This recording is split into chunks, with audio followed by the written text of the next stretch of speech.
바울과 및 동행하는 사람들이 바보에서 배 타고 벤블리아에 있는 버가에 이르니 요한은 그들에게서 떠나 예루살렘으로 돌아가고 그들은 버가에서 더 나아가 비시디아 안디옥에 이르러 안식일에 회당에 들어가 앉으니라. 율법과 선지자의 글을 읽은 후에 회당장들이 그들을 보내어 물어 이르되 형제들아 만일 백성을 권할 말이 있거든 말라라 하니 바울이 일어나 손짓하며 말라되 이스라엘 사람들과 및 하나님을 경외하는 사람들아 들으라. 이 이스라엘 백성의 하나님이 우리 조상들을 택하시고 애굽 땅에서 나그네 된 그 백성을 높여 큰 권능으로 인도하여 내사 광야에서 약 40년간 그들의 소형을 참으시고 가나안 땅 7 족속을 멸하사 그 땅을 기업으로 주시기까지 약 450년간이라. 그 후에 선지자 사무엘 때까지 사사를 주셨더니 그 후에 그들이 왕을 구하거늘 하나님이 베냐민 지파 사람 기스의 아들 사울을 40년간 주셨다가 패하시고 다윗을 왕으로 세우시고 정하여 이르시되 내가 이새의 아들 다윗을 만나니 내 마음에 맞는 사람이라 내 뜻을 다 이루리라 하시더니 하나님이 약속하신 대로 이 사람의 후손에서 이스라엘을 위하여 구주를 세우셨으니 곧 예수라. 아멘. 오직 성경, 오직 예수, 오직 은혜, 오직 믿음, 오직 하나님께 영광. 이것이야말로 오늘날 개신교 신앙의 토대이자 우리 교회의 기둥이며 우리가 붙들어야 할 원색의 복음이고 우리의 신앙의 핵심입니다. 종교개혁의 모토 5가지, 지난 5주간 설교를 우리가 들었습니다. 주옥 같은 설교로만 은혜를 받았습니다. 종교개혁의 모토 5가지가 하나님을 섬기는데 완벽한 100%라고는 할 수 없을지 모르지만 그래도 잘못된 것을 바로잡고 싶어서 바르게 섬기고 싶어서 정한 것이기에 이렇게 행하면 하나님께 더 가까이 갈 수 있다는 데 대해서는 분명합니다. 그러므로 그러기를 원하는 저와 여러분 더 깊이 새기고 세상 끝날까지 생명 다할 때까지 간직해야 되리라 생각됩니다. 설교를 들으면서 제가 오늘 설교를 해야 되는데 어떤 설교를 할까 고민을 사실 많이 했습니다. 그러면서 그렇게 하려면 어떻게 해야 할까 마음의 묵상을 계속 고민하면서 했는데 이렇게 하면 되겠다 싶었습니다. 어떻게 해요? 하나님의 마음에 들게 하면 된다. 그럼 하나님의 마음에 드는 것은 어떤 것일까 생각하다가 어떤 목사님 설교가 생각이 났어요. 하나님을 잘 섬기려고 하면 하나님의 뜻대로 섬기면 되는 거다. 내 뜻이 아니고 하나님의 뜻대로. 그러면 하나님의 뜻대로 예수를 믿고 하나님의 뜻대로 하나님을 섬기면 잘 섬길 수 있겠다 였습니다. 여러분 우리가 많이 외워듣는 말씀인데 뜻 그러면 우리가 바로 생각나는 말씀이 있지요. 어디죠? 데살로니가 전서 5장 16절에서 18절 말씀.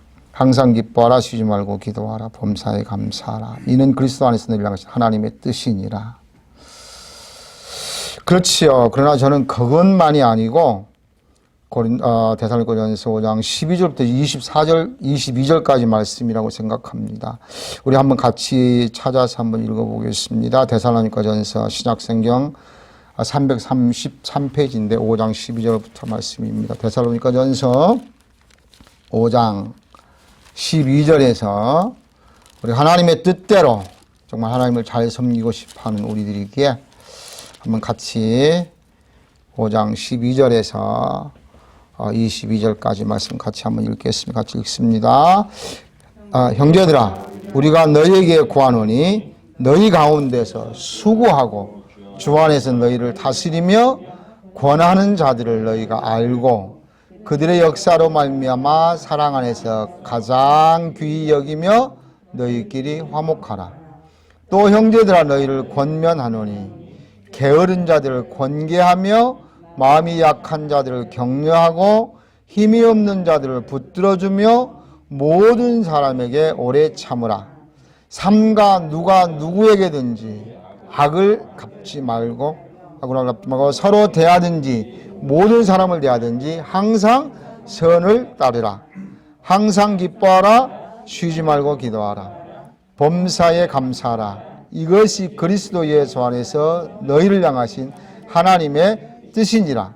성령을 소멸하지 말며 예언을 멸시하지 말고 범사에 헤아려 좋은 것을 취하고 악은 어떤 모양이라도 버리라. 아멘. 너희끼리 화목하고 모든 사람에 대해 오래 참고 항상 선을 좇으며 성령을 소멸치 말고 예언을 멸시 말고 범사에 좋은 것을 취하고 악은 모양이라도 버리라. 여기까지가 하나님이, 물론 모든 것이 다 하나님의 뜻이지만 오늘 여기서 하나님의 뜻이라고 못 박으면서 말씀하신 부분이라고 저는 생각합니다. 물론 우리들의 삶에 다 적용되어질 수 있는 부분이니까 당연히 그렇다고도 생각할 수 있고요. 이러면 잘 믿을 수 있겠다 싶습니다. 오늘 설교의 중심 말씀은 22절, 23절인데 제가 길게 모았습니다.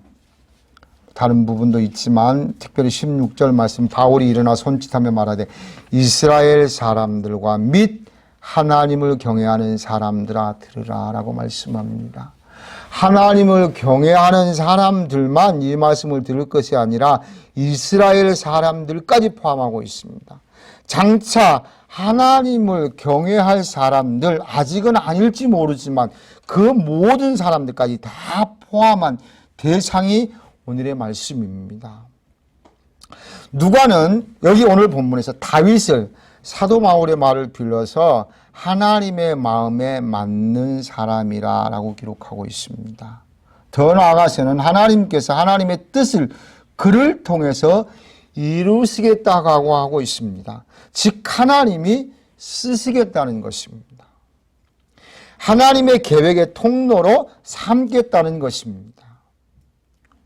여러분, 세상 사람들도 자기 옆에 두고 같이 일하고 싶은 사람은 코드가 맞는 사람을 선택합니다. 그래서 같은 정치하는 사람들 되게 다 같은 당 소속 사람들을 픽업을 하지요. 실수를 해서 쫓겨날 만큼 했더라도 또 다른 자리에 앉혀요. 나라의 대통령들 그렇잖아요. 그래서 반대쪽에서 쾌전문 인사다, 코드 인사다, 그리고 그나물의 그 밥이다, 그리고 난리를 피우는데도 매번 마찬가지야. 왜 그렇습니까? 자기 뜻을 자기 마음을 잘 알기 때문에 자기가 원하는 데 일을 할 수 있는 사람이기 때문에 그렇지요. 사람만 그럴까요? 저는 분명히 하나님도 그러신다고 생각합니다. 오늘 말씀이 그 증거잖아요. 내가 이새의 아들 다윗을 만나니 내 마음에 합한, 오늘 여기서 내 마음에 맞는 사람이라 내 뜻을 다 이루게 하리라. 선택의 이유를 말씀하고 있습니다. 이 말씀을 하시기 전에 뭐라고 하셨습니까? 사울을 패하시고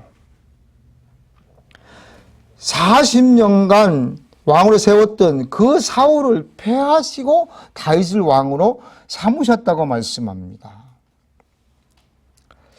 그냥 아무나 그런 사람이 하나님 뜻을 이루어가는 사람이 될 수 있을까? 아니죠. 모두가 다 그런 사람이라면 오늘 사도 바울이 또 누가가 기록하면서 이렇게 기록하지 않았을 거예요. 그냥 이렇게 기록했을 것 같습니다. 모두가 아무나 했다면. 그냥 사울은 전쟁에서 죽었으니 다윗을 세웠다. 이럴 수 있을 텐데 그렇게 하지 않았거든요. 사울을 패하시고 내 마음에 맞는 사람이라 다윗을 택하셨다. 이것은 이렇게 말씀하신 것은 분명히 우리에게 말씀하시고자 하시는 의도가 분명하다는 것입니다. 그럼 다윗이 어떤 사람이었기에 하나님의 마음에 드는 사람이었을까? 어떤 것이 하나님의 마음에 들었을까?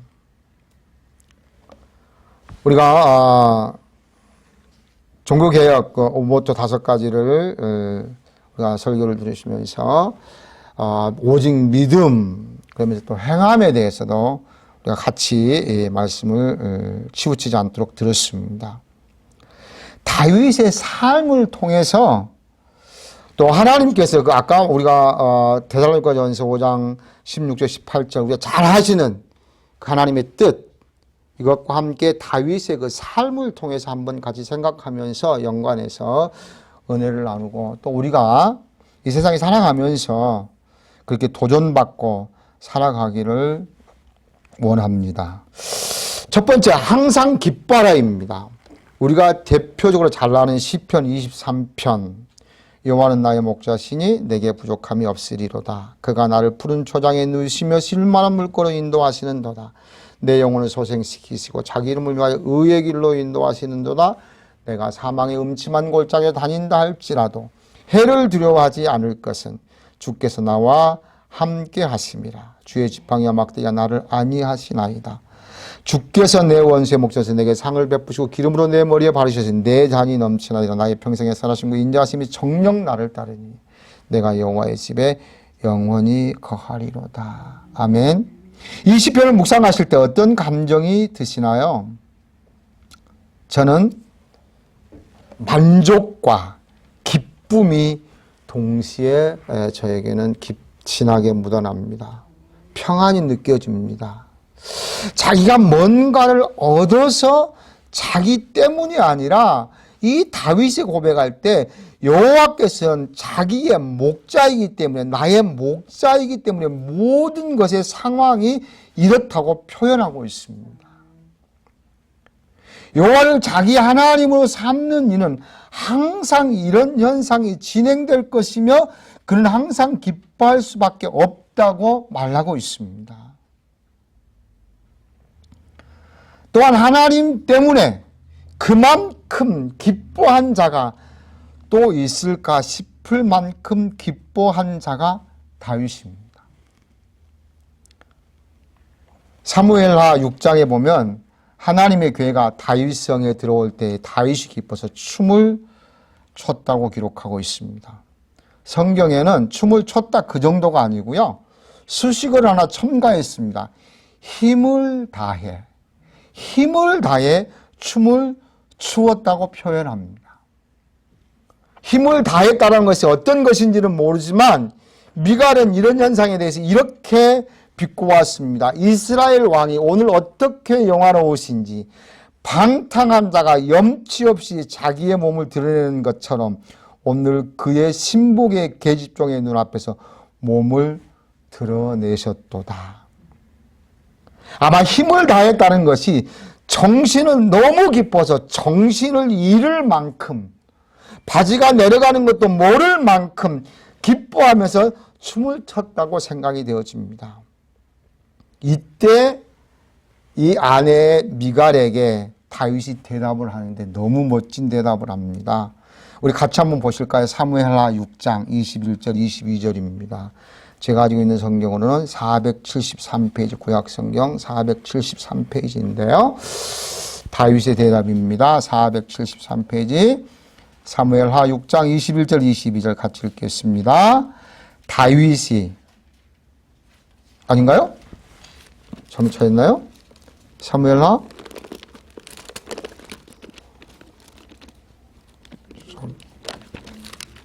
예?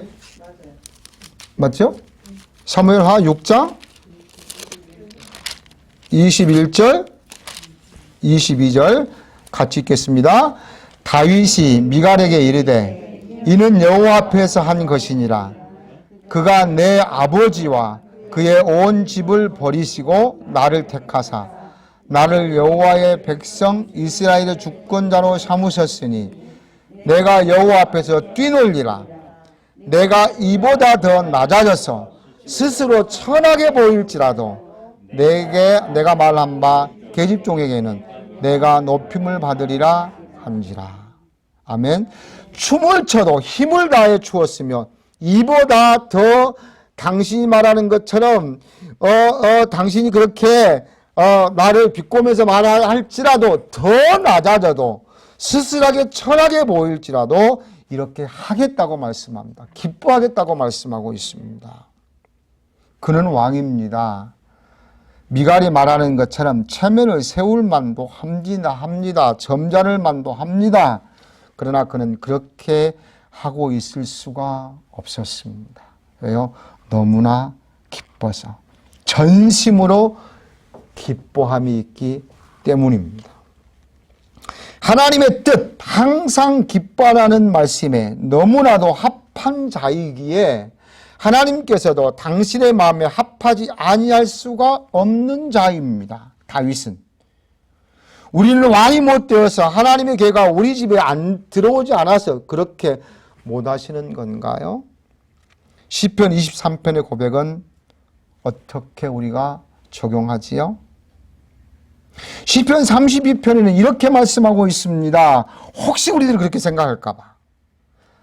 너희 의인들아 여호와를 기뻐하며 즐거워할지어다.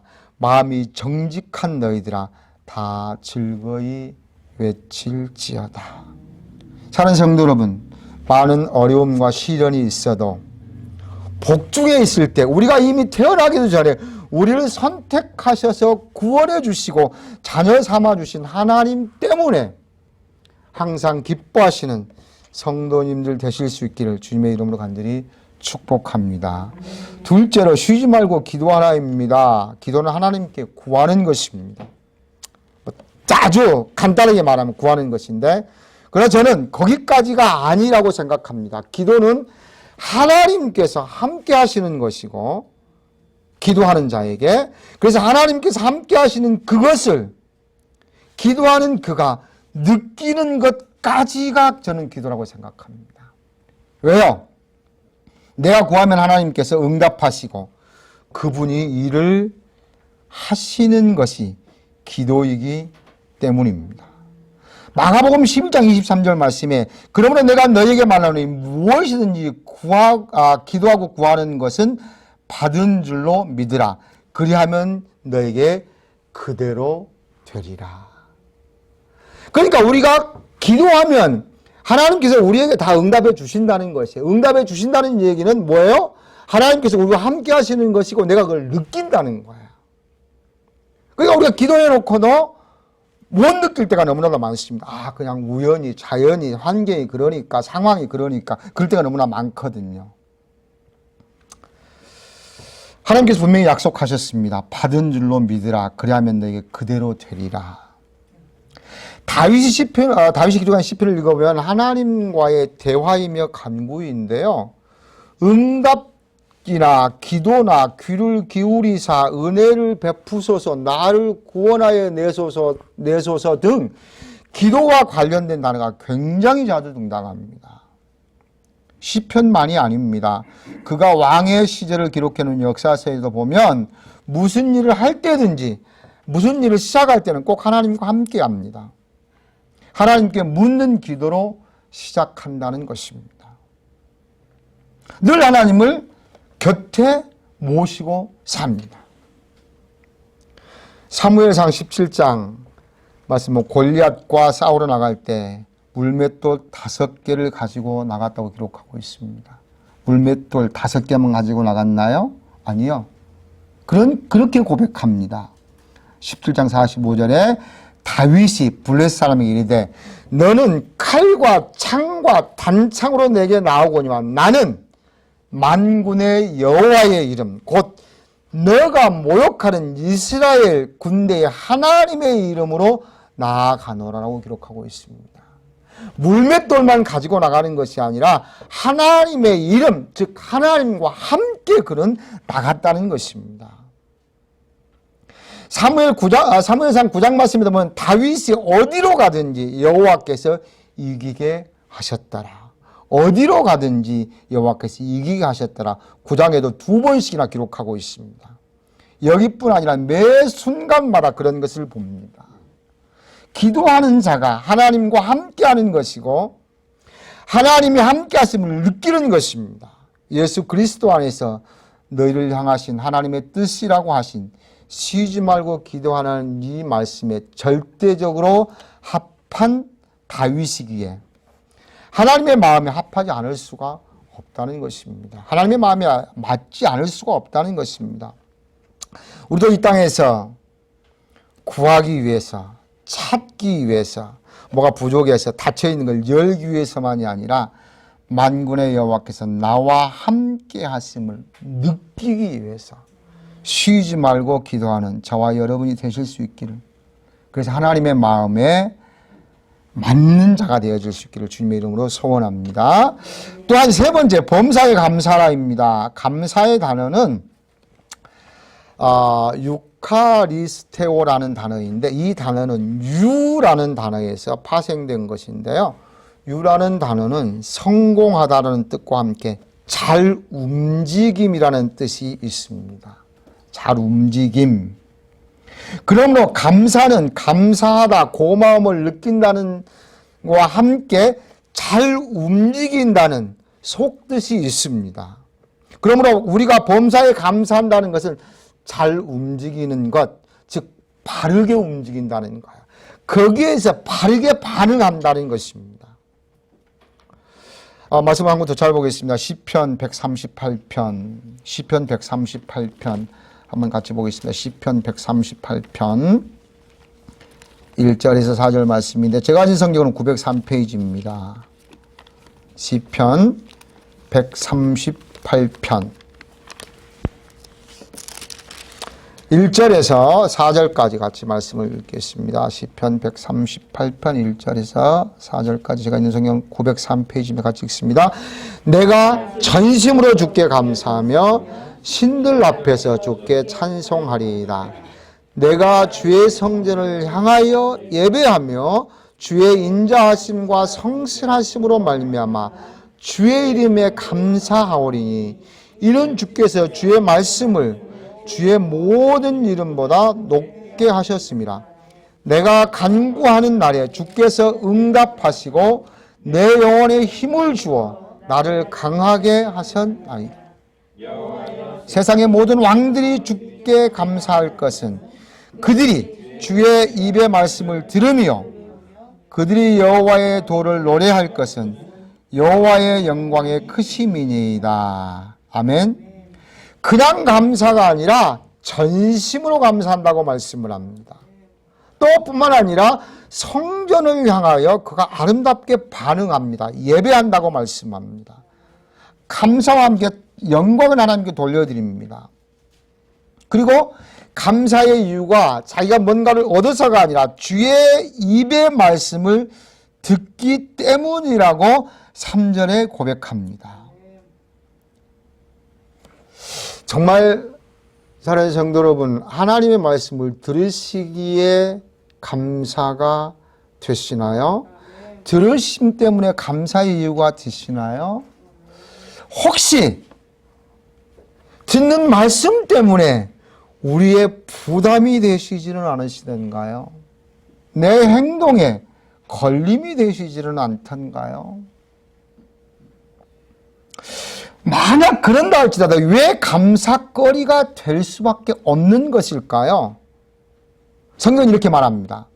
물론 이 시편은 다윗이 기록하겠다고도 하고 그렇게 하지 않았다고도 하지만 119편 말씀 보면 주의 말씀은 내 발의 등이요 내 길의 빛이라고 고백하기 때문입니다. 우리가 그렇잖아요. 어디로 가야 될지 모르니까 망망대해 헤쳐나가야 될 우리들, 또 어떤 것이 참인지 어떤 것이 거짓인지 분간이 힘든 혼탁한 이때에 나침판이며 기준이 되는 말씀이 우리에게 들려진다는 것, 무엇보다도 감사거리며 복인 줄로 믿습니다. 분명하기 때문에, 목표가 분명하기 때문에. 이리 갈까 저리 갈까, 용산의 삼각지가 아니라 분명하잖아요. 하나님의 말씀은. 아무리 혼탁하다 할지라도, 아무리 시대가 어둡다 할지라도, 시편 말씀처럼 내 발의 등이고 내 길의 빛이기 때문에 어디로 가야 될 것이 분명히 정해져 있기 때문입니다.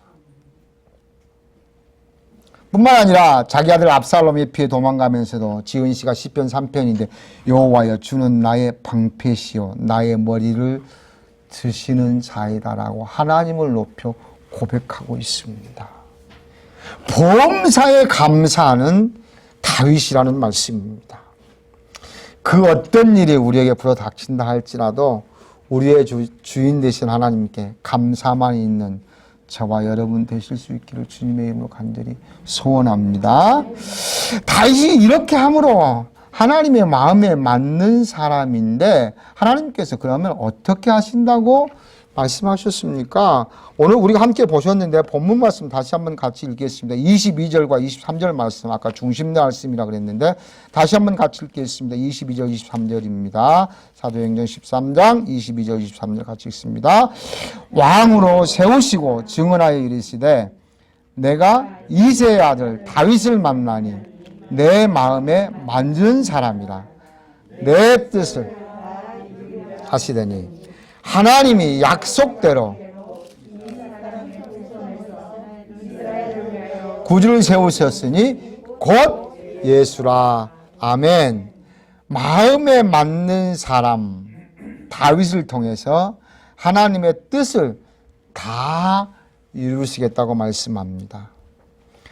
그것은 인류의 구원 역사의 하나님의 계획입니다. 다윗이 예수님의 조상이 된 것이 왕의 자리 때문도 아니었고요.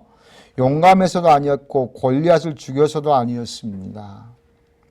하나님께서 원하는 삶을 삶으로 하나님께서 이루고자 하시는 원대한 계획을 그에게 이루실 것을 계획하셨기 때문입니다.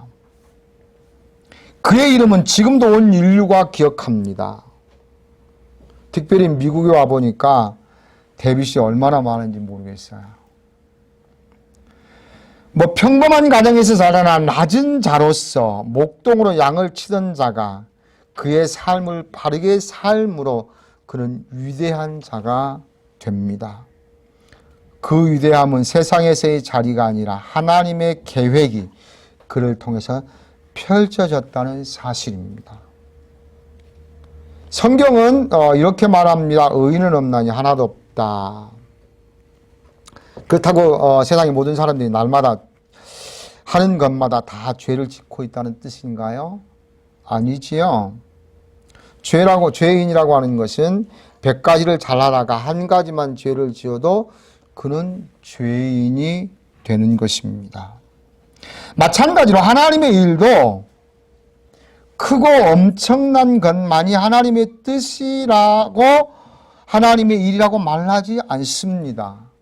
지나가는 소자에게 냉수 한 그릇 대접한 것만 또 상을 잊지 아니하시겠다고 하신 하나님이시기에 우리가 하는 조그만 일도 조그만 봉사와 조그만 섬김도 하나님의 일이라는 사실이에요. 그러면 잘 됐네. 이 정도면 그래도 하고 있는데 아니요. 이렇게 단서를 합니다. 단 죄인이면서도 얼마만큼 죄를 지었는가가 다르듯이 하나님의 일을 하면서도 얼마만큼인가가 다르다는 사실 우리들은 꼭 기억할 필요가 있습니다. 그러므로 지금 여기까지가 아니라 더 전진하셔야 된다는 사실입니다. 우리는 더 도전받고 더 하나님의 말씀대로 살아가려고 종교개혁자들이 더 바르게 살아보고 싶어 했었던 이 5가지 모토가 우리의 삶에서 늘 적용되어지고 우리의 삶에서 나타나야 된다는 사실입니다. 결론으로 말씀을 읽으면서 마치려고 합니다. 오늘 우리에게 주신 하나님의 말씀 우리가 본 건데 그 다음에 사도행전 13장 36절 말씀을 같이 한번 읽겠습니다. 36절 말씀 같이 읽겠습니다. 같이 읽습니다. 시작. 다윗은 당시에 하나님의 뜻을 따라 섬기다가 잠들어 그 조상들과 함께 묻혀 썩음을 당하였으되 잠시 잠깐 하다가 마는 다윗이 아니었다라고 하는 것을 이 누가를 통해서 증명해 주고 있습니다. 물론 이것이 사도 바울이 설교 내용이었습니다만 누가는 그렇게 기록하고 있습니다. 다윗은 당시 하나님의 뜻을 따라 섬기다가 잠들었다고 말씀합니다. 죽을 때까지였다는 것입니다. 우리가 이 땅에서 호흡하는 것은 하나님의 뜻, 아까 사부님 기도하시던데 하나님의 이 땅에서 호흡한다는 것은 하나님의 뜻을 따라 섬기라는 기회입니다. 오늘 이런 기회를 우리는 부여받은 저희들입니다. 그 기회에 아름답게 반응하는 저와 여러분 되실 수 있기를 주님의 이름으로 간절히 소원합니다. 그런 삶을 살아가는 사람은 세상을 거스리며 살기에 때로는 아주 많이 힘들 수도 있습니다. 손해가 될 수도 있습니다. 아니, 손해가 분명 됩니다. 그런데 다윗은 이렇게 고백하고 있습니다.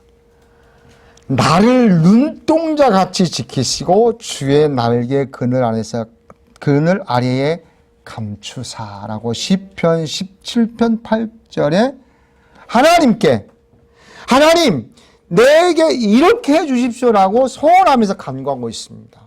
이 말씀은 무슨 말씀입니까? 하나님 이렇게 해 줄 거라고 그는 믿는 거지요. 하나님께서 날개로 품어 책임져 주실 것이므로 우리가 하나님의 뜻대로 하나님을 섬기며 살 동안 때로는 힘들 때, 때로는 어려울 때, 때로는 고통스러울 때, 때로는 손해간다 할지라도 진정 우리의 삶에 있어서는 하나님의 말씀대로 삶을 살아가기에 진정한 평안과 기쁨이 있으리라 확신합니다. 참 안식이 우리에게 주어질 것입니다. 오직 믿음, 오직 말씀, 오직 은혜, 오직 예수 그리스도, 오직 하나님께 영광, 우리 모두의 삶의 지표가 되실 수 있기를 주님의 이름으로 간절히 축복합니다. 기도하겠습니다.